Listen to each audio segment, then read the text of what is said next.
Okay. Last question. Anniversary of 9/11. I think we're going to find out a lot more about the Saudis, finally. Biden seems to want to get into what we have not been able to see for years. I remember seeing all those reports, internal reports, security reports, with everything was blacked out. Everything about the Saudis, we couldn't know. I'm just wondering if, since this is a few years past when we know they killed that Khashoggi guy with a bone saw, will that color our thinking about what the Saudis are capable of and what they might have been doing pre-9/11? Well, that's what's ludicrous about the fact that the government has been hiding until Biden, under extreme pressure, he was told by survivors of the families who would not be welcome at 9/11 commemorative events if he didn't release the hitherto kept secret reports of the 9/11 Commission on the Saudis. We were that might cause the Saudis to have a bad reputation.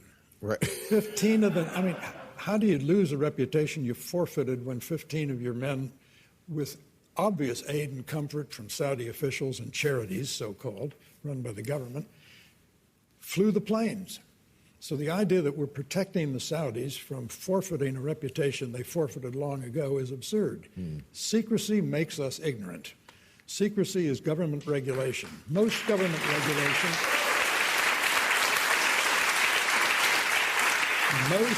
obviously you need some secrecy to protect government deliberations and sources and methods of intelligence, but most regulation tells us what we cannot do. Secrecy tells us what we cannot know. And government always has an interest to maximize secrecy as its private property, which is why I salute the families. More than 2,000 people put pressure on the Biden administration. And the Biden administration said, well, okay, we'll rethink this. Watch them. Because after 9/11 is passed and the fleeting attention span of the American people moves on, we'll see if they actually release this. Okay, but when you talk about secrecy, I must say, the thing that always I think of as secret is money.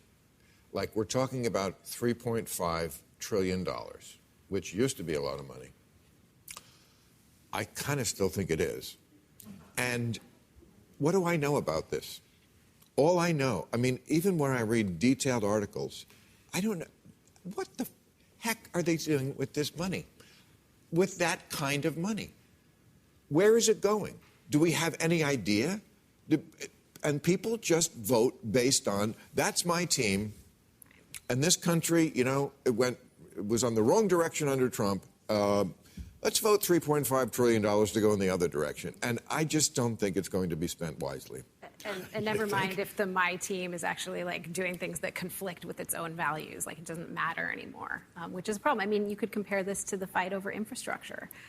You know, that's one reason, like, Joe Biden is in this, like, twisted up about what's going to happen with some very important budget priorities for the Democratic Party, but they're allowing Senator Manchin to have his say here. And that shouldn't surprise anyone, right? We knew going in that's what Joe Biden was going to do. He was going to be a creature of the Senate. He was going to, you know, make sure that he's listening to his former colleagues there, and that was going to dictate what some of their decisions.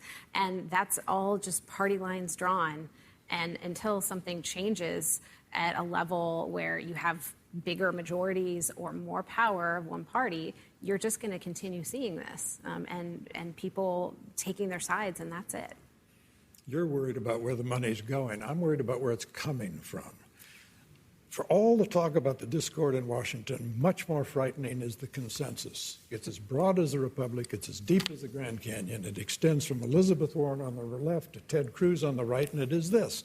We should have a large, ever more ambitious entitlement state and not pay for it. Everyone's agreed on that. And also a large, ever more unnecessary, bloated Pentagon.